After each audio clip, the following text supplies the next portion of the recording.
On Friday, April 4th, 2008, 19 students were arrested at this university. With the use of physical force, they were rounded up and incarcerated for up to 25 hours. The arrests plagued the students for years afterwards. Some of them that were international students faced issues with immigration services, and some of them were nearly unable to graduate. The reason for their arrests? Protesting a development plan on campus that would turn UBC more into a place of business than a place of mind. The proposal included paving over a grassy hill known as a knoll, which was a green space on campus where students often gathered, and which was cleared away more recently for the construction of a new sub. The arrest began when Steph Ratchin, a political science student just like me, walked up to the police to ask why they were there. They pushed her to the ground and held her face down in a puddle of water for what she says felt like a long time. Other students were pushed around against the walls by the cops while they were in jail. No Lay 2.0, where the arrest took place, was an all-day awareness-raising concert and multi-petition drive that occurred in order to protest this development plan. It was organized by a student group that existed back then called Students for a Democratic Society, as well as various social justice and environmental justice activists that came together mainly through the Knoll, UBC's social justice newspaper that ran from 2006 to 2010. The Knoll, which was founded 2 years before the protests, built coalitions between all the different student organizing groups, in particular the environmentalists and the students protesting the development in the center of campus. In the first ever editorial of the first ever edition of The Knoll, the students wrote, "Our overriding concern is engagement." Before The Knoll, the story about UBC was that there was no organizing. Before The Knoll, the story about UBC was that students were apathetic. But with The Knoll's help, student organizers were able to block a $49 million project to build a set of luxury condos and a shopping mall in the middle of campus. I'd like everyone to take a second and think about how different our campus experience would be if this project had gone through. Imagine walking through a set of shops on your way to school every morning. Imagine if the pinnacle of campus, the center of campus, was luxury housing that was too expensive for any students to afford to live in. But because of the Knoll and the organizing that they helped facilitate, instead we now have the new sub. My name is Alex. And my name is Urooba, and we're here today to talk to you about how alternative campus press can build and empower student social movements. Now, before we begin further into our talk, we would like to take a moment to acknowledge and recognize the fact that we are on the traditional, unceded, ancestral, and occupied Coast Salish territories of the Musqueam people. As settlers on these lands, Urooba and I benefit from the ongoing colonial project, albeit in different ways. Through our efforts to empower social movements through the Talon, we really want to do our best to center the voices of Indigenous students and support Indigenous resistance movements that happen every day, both on and off this campus. So both of us came to a campus that had the exact same reputation that it did in 2006.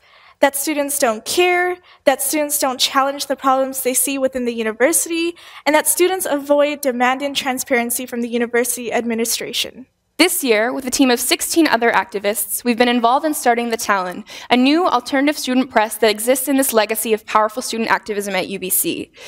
The Talon is filling the void of critical media that was left after the Knoll became defunct.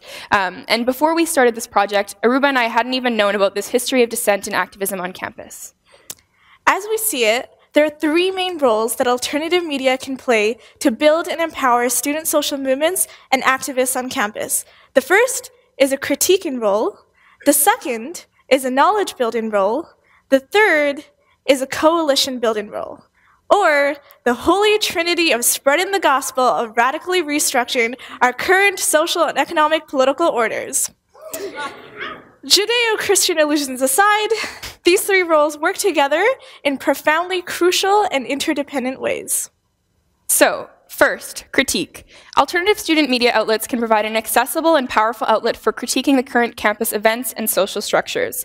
The Talon and the Knoll provide a critical component on university campuses of critiquing the status quo. And in order to be a paper that really represents the diversity of student experiences, it's not enough to just have open submissions. Campus press needs to really seek out and look for the voices of marginalized students, create a safe space and give them the opportunity to express their concerns and talk about their experiences in the university environment. In this way, we can encourage critical dialogue that wouldn't otherwise be possible and publish content that wouldn't otherwise be possible. Even within traditional press, the voices that are centered and the questions that are asked are always profoundly political choices with tangible, on-the-ground consequences. I remember that it was in my last couple of years of high school that I began to think about media critically. Not because I was interested in this, and not because I was like, oh, I want to do media studies or communication studies, but because I was soon forced to become invested in this. Following any mainstream coverage of international politics or current affairs became an anxiety-ridden venture for me, and in fact, it continues to be this way. One of the most salient parts of my identity is being a Muslim woman. Yet, I continuously see the production of news that talks about us and Muslims in general in really dehumanizing ways again and again and again, where we're talked about as these oppressed subjects without any agency, and the reason for this is because of the men in our lives or the inherent inferiority of the cultures that we represent. And this racialized, generalizing discourse has very real effects in even my everyday personal life. It's also led to some uncomfortable moments for me, not only in the classroom, but also outside of it as well. So my passion for the Talon really stems from these feelings of alienation and frustration at being misrepresented and underrepresented within the realm of mainstream media. So beyond seeking out the voices of students who otherwise wouldn't necessarily feel comfortable submitting their stories, another really important role that alternative media can play is by being overtly and openly political. In doing so, we can really start critical conversations that wouldn't otherwise be possible. We can encourage students to ask questions about their experience, such as, why are things the way they are and who benefits from the status quo at UBC? Who is losing out? And what does all this mean for students? I remember that before the Talon, I used to have some vague ideas about my challenges at UBC, but in general, I didn't really know how to articulate those feelings. And I also didn't really have an outlet to express these thoughts, except, for a lengthy Facebook status update every now and then, much to the great delight of my Facebook friends, I'm sure. But now I have article inspiration every day that I'm on campus because I'm frequently in conversation with other students about these issues. I have at least one conversation a day that makes me think, well, that's now a potential Talon article idea, and why don't you write about it? Everyone that I've talked to about the Talon so far has not only said that it's a much-needed project and that it's long overdue, but again, that it's gotten them thinking about issues that they have been thinking about for a while, but also didn't have an outlet to express them for. So after critique, the second major role that alternative student media can play is a knowledge-building role. So the role of traditional press is to inform, it's not to teach. And what I mean by that is traditional student press, such as the UBC, wants to update students on events as they happen and provide exclusively new information to the reader. But as activists, Urooba and I know that that's not always enough. Sometimes we need to build capacity in students and help them understand the context to current events or to broader issues like feminism or queer theory. Writing articles that assume a minimal baseline of knowledge are a really powerful tool that alternative student press has to build capacity and bring more people on board with our movements. So for example, in our first round of articles, I wrote a piece on the homelessness crisis in Vancouver and the way it's being facilitated and perpetuated by decisions being made by City Council. As someone who's very involved in municipal politics, most of this information was not new, and it wouldn't have been surprising to anyone who's engaged as I am. But if you're someone who's learning about these issues for the first time, there would have been nowhere to find all this information in one place. And this article wouldn't have made sense for the Georgia Straight or for any other typical student press. So this kind of article, this introductory type of article, is a really important thing that we can do to bring more people on board with our movements. We also recently published an introductory series on settler colonialism at UBC, where Talon editors Justin and Kay talked about the erasure and tokenization that Indigenous students often face. Some professors talk about Indigenous peoples as if they're subjects to be studied, instead of students sitting right there in the classroom. And Indigenous students are often made to be put on the spot, both by professors and students alike, and asked to speak for all Indigenous peoples, or disclose personal information about their experiences. These harmful practices are happening every day on this campus. So it's really important that non-Indigenous students like myself learn about them and the ongoing processes of colonialism behind them, so we can not only learn how to better support Indigenous movements, but we can also learn about what may seem to be like an unapproachable, complex topic. So articles like this really make that a possibility. So when we're thinking about knowledge building, another really important thing to keep in mind is accessibility. As people who are involved in political movements, as someone who's really interested in political theory, it can be really easy to fall back on jargon that not necessarily everyone will understand. So some of my favorite words would be neoliberalism, cis-heteropatriarchy, urban proletariat, dialectical, paradigm shift, and all that jazz. As badass as these words are, and as much as I use them, they don't necessarily resonate with the entire student body. I can pretty much assume that that doesn't necessarily resonate with everyone in this room right now. So student social movements, they essentially need to do more to be able to bring in students and get them involved and empowered in this activism. We need to do more than just preach to the choir. Okay, I promise that's going to be the last Judeo-Christian reference for today. Essentially what we need to do is we need to bring in those folks that aren't yet thinking about questions such as, does rape culture exist on campus? Is the setup of the classroom enforcing obedience and hierarchy? Are the texts that we're reading in class only providing the dominant perspective and therefore supporting the status quo?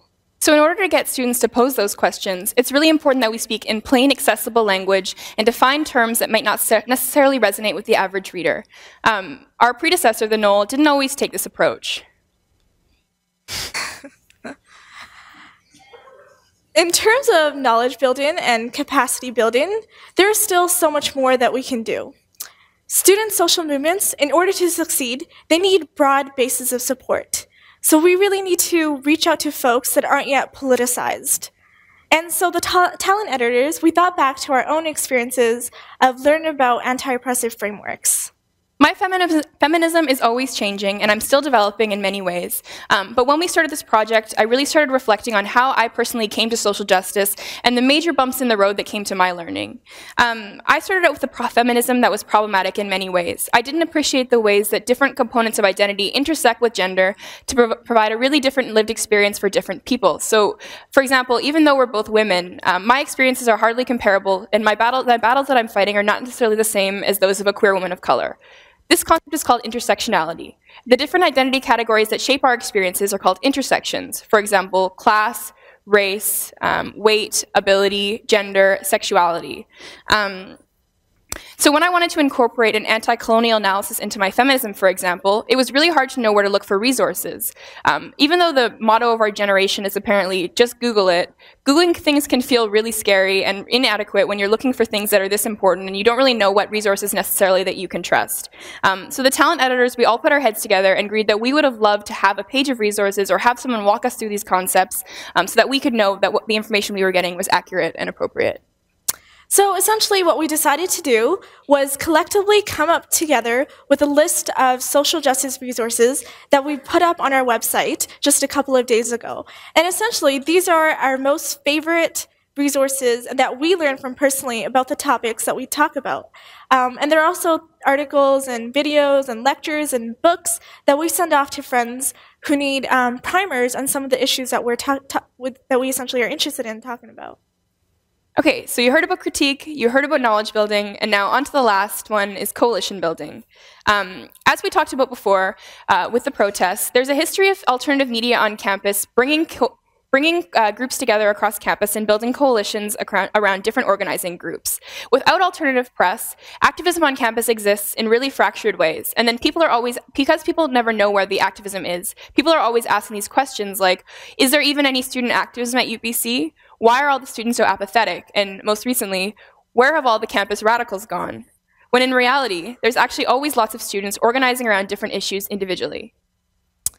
Bringing students together through the medium of alternative media has also allowed many organizers to feel in community with one another at UBC for the very first time. Much like the activism surrounding the development plans of 2008, the Talon has served as a central access point for the recent organizing against the proposals made by the university. The university, in case you haven't already heard, has recently announced that they'll be increasing international tuition by 10% and residence fees by 20%, effective September. The very first meeting that was organized by the Social Justice Center and which brought together students concerned about this issue was first publicized to the Talon. Many of us from the Talon are also involved with this organizing, where we're helping to plan events and organize days of action. And you can already see that groups such as the UBC Social Justice Center, the Alma Mater Society, and even the UBC Party Calendar have come together to organize around this issue, whereas that might not have been the case beforehand. We also have had guest writers publish on our site, guest writers who have said that they would not have felt comfortable submitting those pieces about this topic to other publications on campus. So in this way, the Talon has created and continues to strive to create a safe space for the voices of the most marginalized, and also a place for coalitions to be built. So let's rewind. September 23rd, 2014, 1 month and 2 days ago, we launched the Talon at a party at the Railway Club, which is a bar downtown. The feeling in the room on that night is something I will never forget about my time at this university. I looked around the room and I saw people from different classes that I've been involved in, people from clubs that I was in, people that I've talked to in online forums like UBC Needs Feminism, leftists from all over campus who came together to celebrate the birth of a new project. The feeling there was a really intense feeling of community and inclusion in the room across the boundaries of different causes. That evening, we came to this bar as individuals mobilizing around issues, and we left as a community fighting for a better campus together. I've been amazed and humbled at the way that the Talon has been able to facilitate community and coalition building even in its short time on campus. Yeah, so as Alex just said, the Talon is a very new project, but the response that it has garnered thus far has made us super excited about what's to come. Following the legacy of the Knoll and the way it facilitated student social movements of its time, there is so much incredible potential to ignite change today. With the Talon's role of critiquing, knowledge building, and coalition building, there is so much, and the collective effort of all those of us who unite to resist, there is so much power that we have as students. As Urooba said, there are really big things happening on campus right now. The university has decided to increase tuition and residence fees by unheard of rates, and it's provided no justification for any of the increased revenues. Last week, we saw several hundred students come together to get informed and protest these issues, and in the coming weeks, there will be more actions. We encourage you to inform yourself through the Talon and come out to these events and join our fight for fair education and housing prices, to join our fight for education for all, because education is a right, it's not a commodity. It's an amazing time to be at UBC, an amazing time to have your voice heard, an amazing time to stand in solidarity with other activists, and most of all, it's an amazing time to be helping facilitate all of this through the Talon. After all, the students united will never be defeated. Viva la revolution! Thank you.